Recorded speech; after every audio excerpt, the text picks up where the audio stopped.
తెలుగు ప్రజలకు ఒక్కసారి మిమ్మల్ని మీరు ఇంట్రొడ్యూస్ చేసుకోవాలంటే ఎలా ఇంట్రొడ్యూస్ చేసుకుంటారు? నా సర్నేమ్ నల్లమిల్లి. ఇప్పుడు my name is Aditya Seshari, founder chairman of Aditya group of institutions. 84లో చిన్న క్లాస్ వచ్చింది మా కాలేజ్ వర్కింగ్ లో. ఆ టైంలో I decided then why can't start my own institute. First నుంచి మాకు కష్టం నేర్పాడు మా నాన్నగారు, hard work and honest. KG to PG నా వైఫ్ గోల్డ్ బ్యాంక్ లో తాకట్టు పెట్టి 36,000 రూపీస్ ఆంధ్ర బ్యాంక్ లో లోన్ తీసుకుని అదే డబ్బుతోటి ఇన్స్టిట్యూట్ పెట్టారు. సో ఆ విధంగా కోచింగ్ ఇవ్వడం మూలంగా 120 మెంబర్స్ సెలెక్ట్ అయ్యారు. అసలు కాకినాడ షేక్ అయింది.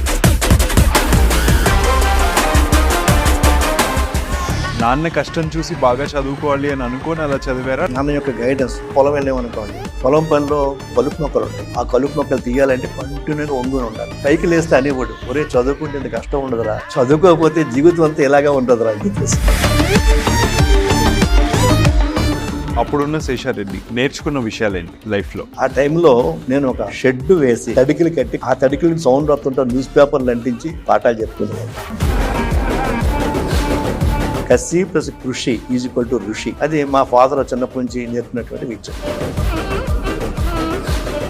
సో ఇంజనీరింగ్ కాలేజ్ కూడా స్టార్ట్ చేయాలి అనే కాన్ఫిడెన్స్ మీకు వచ్చింది అంటే ఆ టైంకి మీరు చాలా చూసే ఉంటారు కదా ఆల్రెడీ. ప్రతి తండ్రి కోరుకునేది తమ పిల్లలకి మంచి ఉద్యోగం రావాలి. సో అదే ఉద్దేశంతో నేను కూడా మంచి ఉద్యోగం ఇవ్వాలంటే డెఫినెట్గా ఇంజనీరింగ్ కాలేజ్ పెట్టాలి.